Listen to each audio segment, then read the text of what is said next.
So volume profile பத்தி உங்களுக்கு நெறைய கிளாஸ் எடுத்துட்டேன். எல்லா டீட்டெயில்ஸும் நான் அப்லோட் பண்ணிட்டேன். ஸோ இப்ப ப்ரீவியஸ் டே வால்யூம் ப்ரொஃபைல் வரையறீங்கன்னா, எப்பயுமே எனக்கு ஹை வால்யூம் இருக்க ஏரியாஸ்ல தான் ரியாக்ட் ஆகும். ஸோ இது ஒரு ஹை வால்யூம் ஏரியா.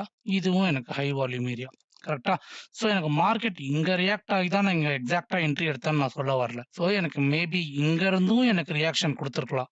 ஸோ நான் இத எப்படி கன்ஃபார்ம் பண்ணேன்னா, நான் இது நிஃப்டி ஸ்பாட் சார்ட் ஓகேங்களா? இப்ப ஃபியூச்சர்ஸ் போகும்போது சேம் வால்யூம் ப்ரொஃபைல் வரையறேன். ஓகே. சேம் வரைஞ்சேன்னா, எனக்கு இங்க பாருங்க, இங்கேயும் எனக்கு வால்யூம் இருக்கு. சேம் இங்கேயும் வால்யூம் இருக்கு, இங்கேயும் வால்யூம் இருக்கு. கரெக்ட்டா? ஸோ கேப் ஃபில்லிங்ன்னு சொல்லியிருந்தா, இவ்ளோ தூரம் வந்து தான் எனக்கு பவுன்ஸ் ஆயிருக்கணும். ஸோ நான் வந்து ஆல்மோஸ்ட் கேப் ஃபில்லிங்க்கு தான் வெயிட் பண்ணியிருந்தேன். பட் நான் பேங்க் நிஃப்டி சார்ட் பார்க்கும்போது, நான் வால்யூம் ப்ரொஃபைல் டிரா பண்றேன். இங்க எனக்கு வால்யூமே இல்ல. ஸோ அதனால நான் இந்த என்ட்ரிய விட்டுட்டேன். பட் பாயிண்ட் ஆஃப் கண்ட்ரோல்ல தான் இருக்கத்திலே ஹை வால்யூம் இருக்கு. ஸோ இங்கருந்து எனக்கு ரிவர்சல் சைன் குடுக்கும்போது, ஓகேன்னு சொல்லிட்டு நான் என்ட்ரிய ஒண்ணு பிளேஸ் பண்ணிட்டேன். ஓகேங்களா? ஸோ என்னோட ஸ்டூடண்ட் ஒருத்தவரு இங்க வந்து பிளேஸ் பண்ணியிருப்பாரு ஒரு பை ஆர்டர். ஸோ அத நான் ரீசென்ட்டா ஸ்டோரியில கூட போட்டிருப்பேன். செக் அவுட் பண்ணி பாருங்க. ஸோ வால்யூம் ப்ரொஃபைல நீங்க எஃபெக்டிவா யூஸ் பண்ணலாம்.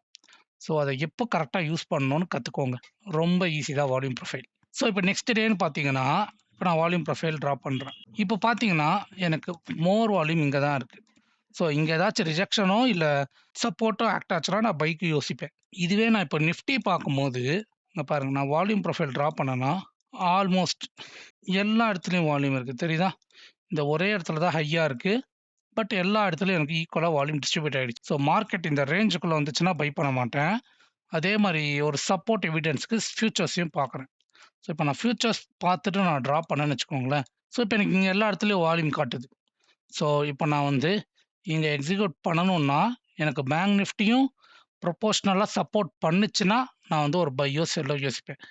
இல்லன்னா மார்க்கெட் சைட்வேஸ்டான்னு சொல்லிட்டு, நான் வந்து எந்த ட்ரேடும் எக்ஸிக்யூட் பண்ண மாட்டேன். மார்க்கெட் கேப் ஃபில்லிங்க்கு வரும். ஸோ இங்கருந்து நம்ம பை பண்ணி இதுவரைக்கும் டார்கெட் எடுக்கலாம். அப்படின்லாம் நீங்க எதுவுமே யோசிக்காதீங்க. மார்க்கெட் மேபி கேப் ஃபில்லிங்க்கு வரலாம். இல்ல வராமலயும் போகலாம். ஓகேங்களா? ஸோ முடிஞ்ச அளவுக்கு நீங்க வால்யூம் ப்ரொஃபைல ட்ரை டூ மாஸ்டர் இட். ஓகேங்களா? ரொம்ப ஈஸியா தான் இருக்கும். ஸோ நீங்க இத சென்செக்ஸ் கூட கூட பேர் பண்ணிக்கலாம். இப்ப நான் 2 டேஸ்க்கு வால்யூம் ப்ரொஃபைல் வரைஞ்சு கூட நான் டிரா பண்ணிக்கலாம்.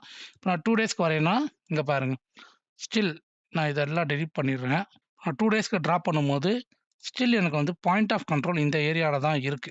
ஸோ இது வந்து எனக்கு மோஸ்ட் லைக்லி சப்போர்ட் ஆக்ட் ஆக நெறைய சான்ஸ் இருக்கு. ஸோ அதே மாரி நீங்க ஓஏ டேட்டா செக் பண்ற மாரி இருந்துச்சுன்னா, இங்க பாருங்க 52,000 இது ஒரு கீ லெவலா கண்டிப்பா இருக்கும்.